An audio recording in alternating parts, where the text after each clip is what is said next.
Hi there, Chris from Stone Age Gamer here, and this is the StrikerDC from Retro Fighters. It's a wired controller, it's a modern take on the Dreamcast controller, and it's a pretty darn neat little device. But ever since it came out, everyone's been asking, why isn't it wireless? Well, now it is. This is the Wireless StrikerDC from Retro Fighters. Let's take a look.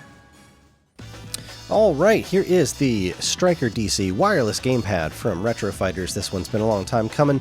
People have been looking for proper wireless solutions for their Dreamcast for a long time. And, well, here it is. This has compatible with original Sega Dreamcast, no drift Hall effect analog sticks, VMU dock included, wireless technology, etc., etc., etc. So let's take a look at what is inside the box. Alright, so, there's two little boxes here. One for the VMU dongle thingy. What did they just call it? I've already forgotten the word. VMU dock, not dongle. And then this is probably the controller itself, which seems so small, but it's actually just a regular size controller. So let's open this up and let's look at the controller first.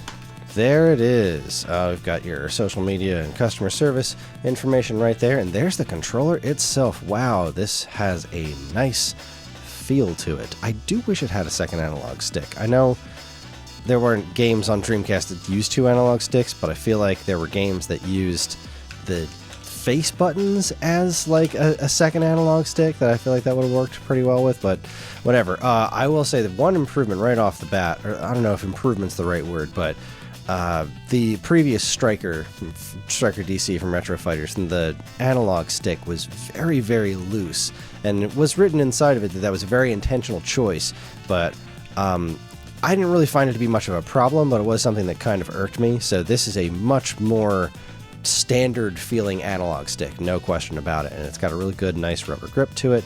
The D-pad feels really nice. It has a little bit of clickiness to it, but that kind of not loud clickiness. The buttons, they have really good action on them. They don't seem to need to be pressed down too hard to get to the business. Your start, turbo, clear, this is your synchronizing button, your charging doohickey, and then you got your LNRs and your triggers. The triggers are actually quite nice. They don't require a whole lot of effort to push down. So let's do a little side-by-side comparison here. Here's an original Dreamcast controller with a jump pack and a VMU. If I am correct, this doesn't need a jump pack. This has force feedback, wireless vibration feedback right there on the box. So jump pack not necessary. Let's go ahead and yoink that out. So long, sucker. So here's your comparison. As you can see, the face buttons are definitely a lot closer together on the StrikerDC than they are on the original Dreamcast pad.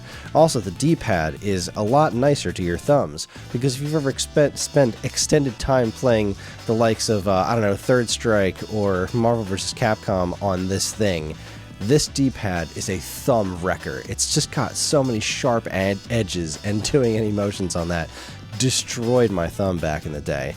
And the analog stick it's just a much more modern analog stick overall.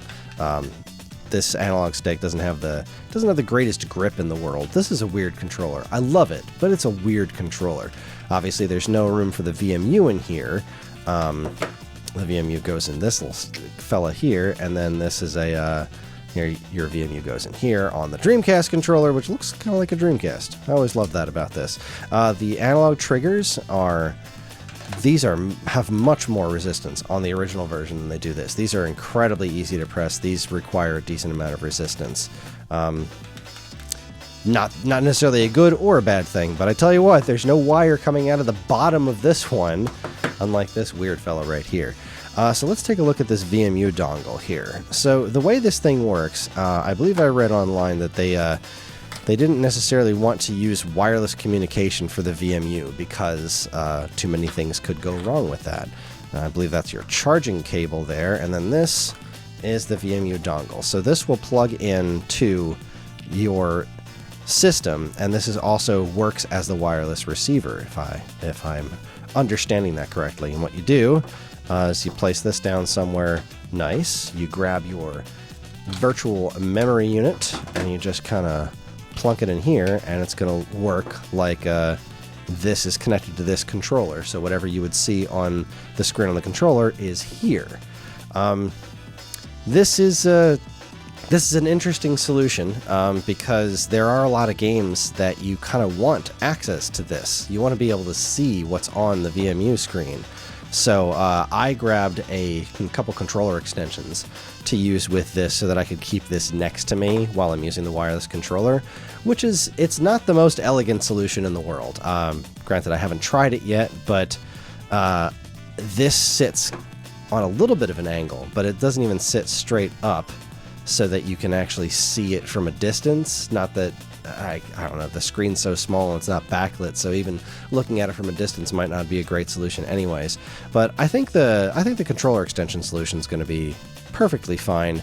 We will find out when we put this thing through its paces and plug it in. So let's go ahead and do that.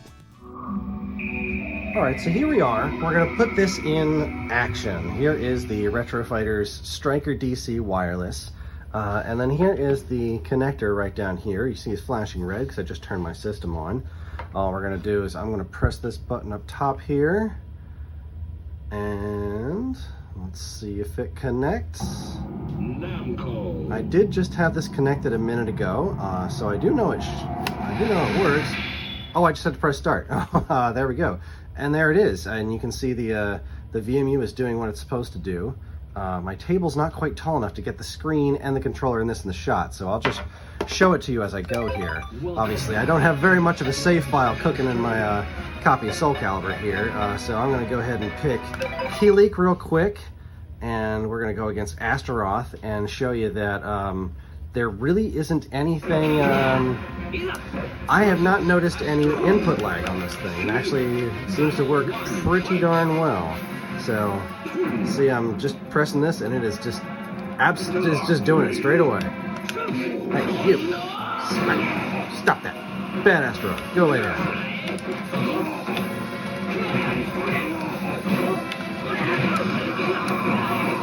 And there you go. That's the way this works, and you can see this is doing exactly what it's supposed to do. It's got the little Keyleak swinging his stick around on there on the little VMU screen.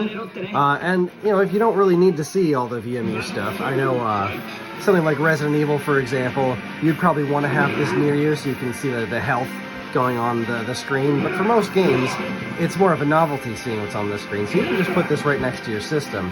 I like having it near me, so just a little controller extension, and there we go. I can just put this on a table nearby and look down at it whenever I need to, and use this this controller for getting my butt whooped by not using it. And there you go. That's the basics of the StrikerDC wireless controller from Retro Fighters for Sega Dreamcast. The Wireless StrikerDC from Retro Fighters is available now at StoneAgeGamer.com, so you can play your Dreamcast games wirelessly.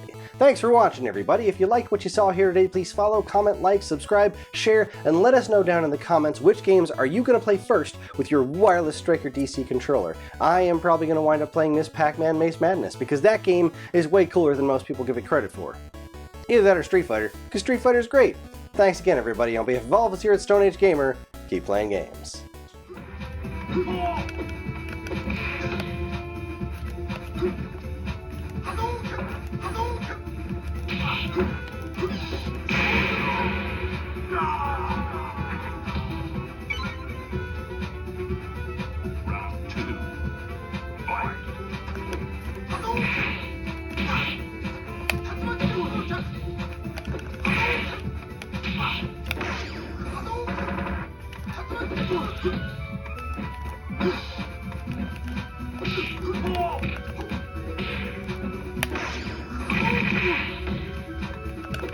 Oh!